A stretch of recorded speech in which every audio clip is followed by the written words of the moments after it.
Assalamualaikum warahmatullahi wabarakatuh. Anak sekalian, alhamdulillah pertemuan kali ini Bapak bisa menyapa kalian kembali dalam program literasi melalui daring, dan insya Allah kesempatan ini materi yang akan kita bahas bersama yaitu memupuk rasa kepedulian. Islam sebenarnya sudah menggarisbawahi untuk tertanamnya rasa kepedulian kita dalam kehidupan sehari ini. Dan insya Allah yang menjadi garis bawah tadi atau yang menjadi fundamen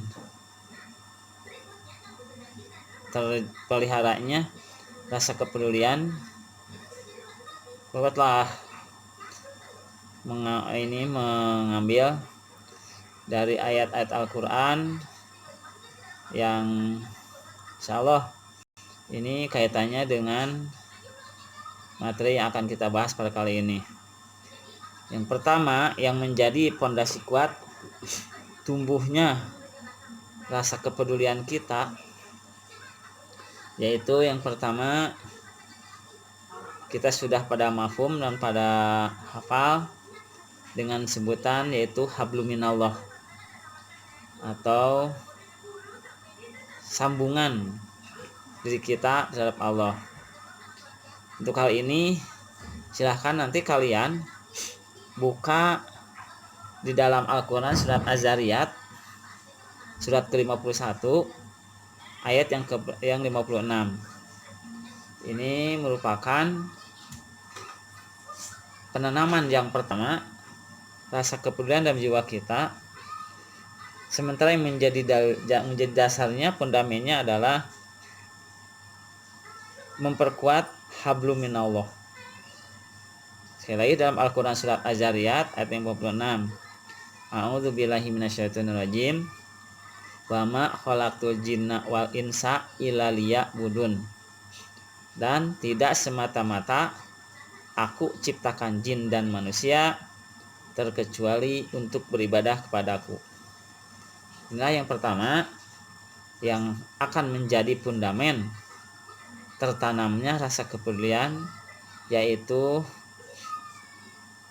menguatkan habluminallah dalam makna bahwasanya kita hidup ini punya kewajiban untuk beribadah, menyembah, mengabdikan diri, menghambakan diri hanya kepada Allah Subhanahu wa taala. Kemudian yang kedua, yang juga ini akan menjadi fundamen sehingga tertanam dalam jiwa kita rasa kepedulian, yaitu silahkan kalian baca di dalam Al-Quran surat An-Nisa ayat yang ke-86. Insyaallah yang artinya, lagi buka di dalam Al-Quran surat An-Nisa ayat 86. Dan apabila kamu dihormati dengan suatu salam penghormatan, maka balaslah penghormatan itu dengan yang lebih baik, atau balaslah penghormatan itu yang sebadan dengannya. Sungguh Allah memperhitungkan segala sesuatu. Al-Quran surat An-Nisa ayat yang ke-86. Ini mengandung makna bahwasanya kalau kita mendapat perlakuan dari orang lain yang baik, pertolongan orang lain yang baik, maka ketika kita mau membalas, maka balaslah melebihi apa yang telah kita terima dari orang lain, gitu. Sebagai contoh, ini sebenarnya kita pun sudah pada mafhum ya. Ketika kita diberi salam, mendapat sapaan salam dari orang lain, maka balasnya pun kalau orang mengucapkan assalamualaikum, maka kita wajib membalasnya dengan yang lebih lagi, dengan kalimat waalaikumsalam warahmatullahi wabarakatuh. Ini pelajaran bagi kita. Uraian dari Al-Quran surat An-Nisa ayat yang ke-86. Apabila kamu dihormati dengan sesuatu salam penghormatan, maka balaslah penghormatan itu dengan yang lebih baik. Dalam kehidupan sehari-hari, kita misalkan telah ditolong. Sebagai contoh, kita dipinjemin uang sama teman-teman kalian karena memang butuh. Lalu teman ganti itu memberikan pinjaman pada kita. Nah, kemudian ketika membalikan, tidak apa-apa kita melebihi apa yang sudah kita pinjam. Ya contoh, kita minjam 10.000 lah untuk beli buku segala macam terdesak. Nah, ketika mengembalikan, kita punya lebihnya, kita serahkan dengan catatan tidak ada perjanjian sebelumnya. Kalau ada perjanjian sebelumnya itu tidak boleh, bahwa nanti kalau kamu pinjam sekian kembali segitu ya, itu nggak boleh. Tapi kalau kita meminjam, kita mengembalikan dan dilebihi dengan catatan tidak ada maksud tertentu, ini sebagai rasa terima kasih yang kita minjamkan, itu tidak apa-apa. Terserah nanti dia mau nerima atau tidak, itu bukan urusan kita. Ini sebagai contoh saja. Nah, jadi yang kedua, supaya tertanam rasa kepedulian kita itu, bahwasanya fondamen yang kedua yaitu hablum minanasnya perlu kita tingkatkan. Kemudian bagaimana lagi caranya mewujudkan hablum minanas ini supaya nantinya tertanam rasa kepedulian dalam jiwa kita. Nah, kalau kita misalkan melihat orang sedang di jalan kesusahan, karena seperti yang tadi sudah disampaikan dalam Al-Quran, bahwasanya yang namanya menolong orang itu tidak hanya sebatas dengan melalui materi saja. Tenaga, pikiran pun itu bisa kita lakukan untuk menolong sesama yang sedang dalam menghadapi kesulitan. Kemudian yang ketiga yang akan menjadi tertanamnya rasa kepedulian dalam jiwa kita, yaitu kita sangat perlu menyimak suatu ungkapan yang disebut dengan hablum minal alam, yaitu penguatan tali dengan alam sekitar kita. Ini bagaimana caranya? Beberapa waktu yang lalu Bapak pernah membuka suatu ungkapan bahwasanya dengan kejadian seperti ini banyak pabrik yang tidak beroperasi, kendaraan jalan pun bisa dikurangi, terus kegiatan-kegiatan yang mempergunakan bahan-bahan bakar seperti kendaraan bermotor segala macam, mesin-mesin kurangi. Ini menurut penelitian beberapa ahli yang menyampaikan bahwasanya sekarang lapisan ozon yang berada di angkasa sana sekarang sudah menutup kembali. Sebab kenapa lapisan ozon ini sampai menutup? Karena kalau lapisan ozon sampai terbuka, ini bisa membahayakan kehidupan manusia karena sinar ultraviolet yang disebabkan sinar matahari itu tidak bisa disaring. Dan ini sangat berbahaya kehidupan manusia.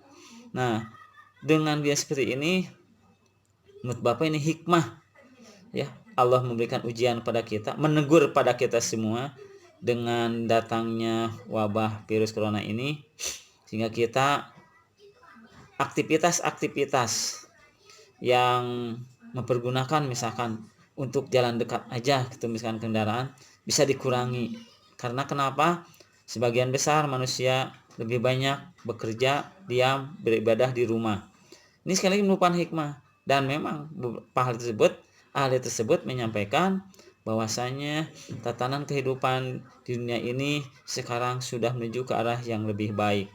Sebagai contoh, satu, lapisan ozon yang luasnya sudah sebesar benua Afrika itu sekarang sudah menutup kembali dan bisa menghalangi masuknya sinar ultraviolet yang membahayakan bagi kehidupan manusia. Kemudian yang kedua disampaikan juga, sekarang ombak laut sekarang dalam gelombang-gelombang di lautan sekarang lebih aman. Katanya bukan lebih aman, ombak itu lebih tenang laut dalam bergelombangnya itu. Sehingga ikan-ikan pun bisa berenang dengan tenang karena keadaan laut yang begitu tenang, gelombangnya pun tidak seperti beberapa bulan yang lalu, bahkan sampai sana sini yang tidak biasanya pun gelombang sampai mencapai 2 meter. Kemarin sampai mencapai 2 meter lebih. Padahal biasanya tidak seperti demikian. Kemudian yang ketiga, gelombang laut. Diungkapkan juga bahwasanya es yang berada di kutub utara pun sekarang sudah membeku kembali katanya. Ini artinya bahwasanya kehidupan manusia aktivitas manusia menggunakan mesin-mesin yang menghasilkan polusi, terutama memperbanyak menghasilkan karbon monoksida, ini bisa dikurangi, yang akhirnya keadaan bumi sekarang sudah menjadi lebih baik daripada keadaan sebelumnya. Nah, lalu bagaimana? Ini Bapak sangat tertarik dengan ungkapan ini sehingga timbul dalam pikiran kita, apakah kita bisa berkontribusi untuk sama-sama menjaga kelestarian bumi ini. Sebenarnya meskipun kalau kita lakukan ini dianggap oleh kita, aduh ini mah cuma kecil sekali, bahkan tidak ada apa-apa lah, seperti hanya misalkan kita tidak membuang sampah sembarangan. Lalu kemudian ini tolonglah anakku sekalian, apalagi kalian siswa-siswi SD yang belum waktunya untuk memakai kendaraan, memakai motor. Kalau misalkan jaraknya dekat, Bapak mengharapkan cobalah dengan jalan kaki atau bersepeda, itu lebih baik daripada kita bergaya-gayaan naik motor. Pahami bahwasanya dari kendaraan motor yang kita pakai itu berkontribusi memberikan pengaruh, memberikan sumbangan terjadinya polusi, pencemaran pada udara. Sementara kalau misalkan kita sudah berpikiran, ada ini mah kecil, bayangin kita sih kecil, kita cuma seorang, tapi berapa juta Indonesia ini kalau berpikiran kayak begitu, tetap aja ini akan menimbulkan dampak yang luar biasa. Makanya cobalah dari sekarang supaya kita pun bisa berkontribusi menjaga kelestarian bumi ini, supaya yang sudah diungkapkan oleh para ahli, tetap supaya kutub utara, kutub selatan esnya tidak mencair, membeku, kemudian laut-laut juga gelombangnya tenang, ikan-ikan bisa berenang dengan bebas. Ini pun akan berdampak kepada hasil-hasil ikan yang dilakukan oleh para nelayan. Mungkin nelayan pun tidak akan kesulitan menangkap ikan kalau ombaknya tidak membahayakan. Ini pun sebenarnya kalau kita secara tidak langsung, kalau kita menjaga kelestarian alam ini seperti tadi, tidak membuang sampah sembarangan, tidak mempergunakan kendaraan kalau jaraknya dekat, sebab bagaimanapun juga itu akan menghasilkan karbon monoksida yang jelas mempengaruhi udara yang dimana kita berada ini. Kemudian juga kalau kita sedang bermain, kemudian juga banyak tumbuh-tumbuhan yang sedang tumbuh, cobalah kita jangan sekali-kali untuk mengganggunya. Kadang-kadang kita suka usir, kita bermain, kita petik daunnya, padahal itu sebenarnya kurang baik dan memang tidak perlu dilakukan. Tapi karena kebiasaan kita tidak menyadari bahwa itu bisa merusak lingkungan, kita pun kadang-kadang tidak sadar. Nah, melalui kesempatan ini Bapak mengajak kepada kalian, terutama untuk yang ketiga ini, yaitu supaya tumbuh rasa kepedulian terhadap alam ini, karena sekarang bumi itu menurut informasi yang sudah disampaikan bahwa bumi ini sekarang sedang menuju ke arah yang lebih baik.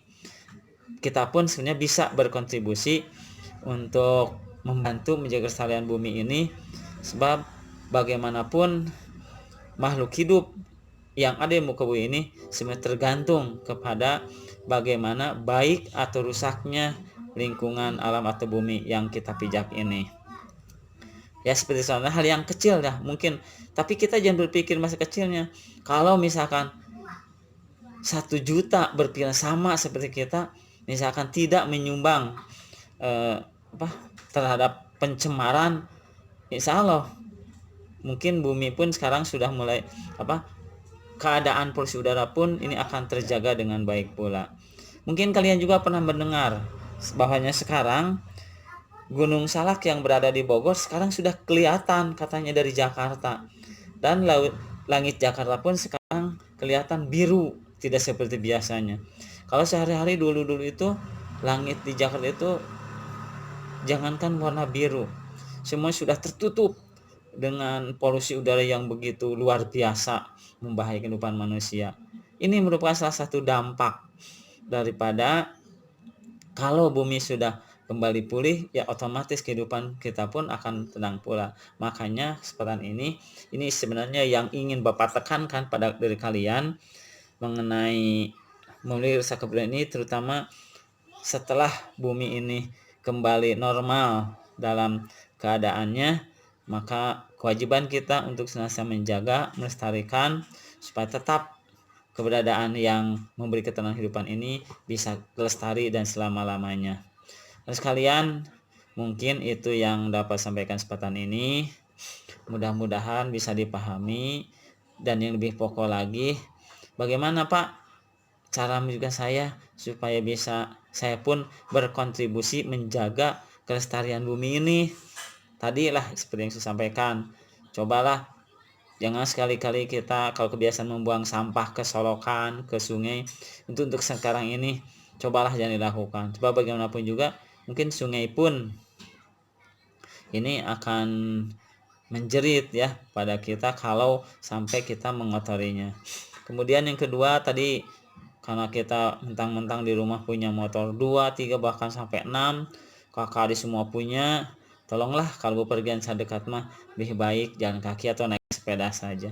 Kenapa saat tidak langsung kalau kita sudah pergunakan kendaraan bermotor itu kan bisa mencemari, menghasilkan karbon monoksida, dan perlu dipahami bahwa karbon monoksida itu dapat mencemari lingkungan atau polusi udara ini, atau meningkatnya polusi udara ini. Lambat launnya juga nanti akan berpengaruh kepada terurainya kembali lapisan ozon yang berada di luar angkasa itu. Kalian itu saya dapat sampaikan. Terima kasih atas perhatian. Saya harapan meskipun kalian tetap sekarang berada di rumah, segala sesuatu dikerjakan di rumah, tapi Bapak percaya bahwasanya kalian akan tetap semangat untuk terus belajar, dan jangan lupa membaca meskipun Bapak tidak dengan Bapak seperti hari biasanya. Kalian meskipun tidak kelihatan, tetaplah minimal dalam satu hari itu 1 halaman lah kalian bisa membaca, baik buku ataupun Al-Quran.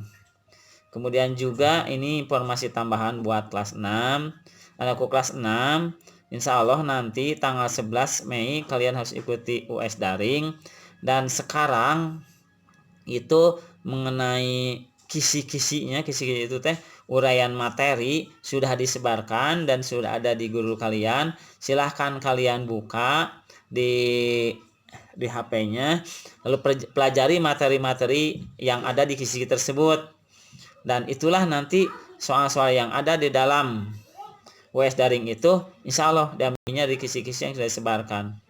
Sekalian, itu saja yang dapat saya sampaikan. Sekali lagi terima kasih perhatiannya, dan tetap jaga kesehatan, siap-siap untuk mengikuti US daring. Mudah-mudahan kita diselamatkan oleh Allah. Dan ini juga tambahan informasi, kalau sekalian ada segala macam yang perlu disampaikan, silahkan kalian sampaikan pada ibu bapak guru kalian dari mulai kelas 1 sampai kelas 6, terutama dengan kegiatan yang perlu dilakukan, yang akan dilakukan di sekolah dan merupakan program SDN Marga Jaya. Itu saja dapat sampaikan. Aku qouli hada wa astagfirullah li wa lakum. Assalamualaikum warahmatullahi wabarakatuh.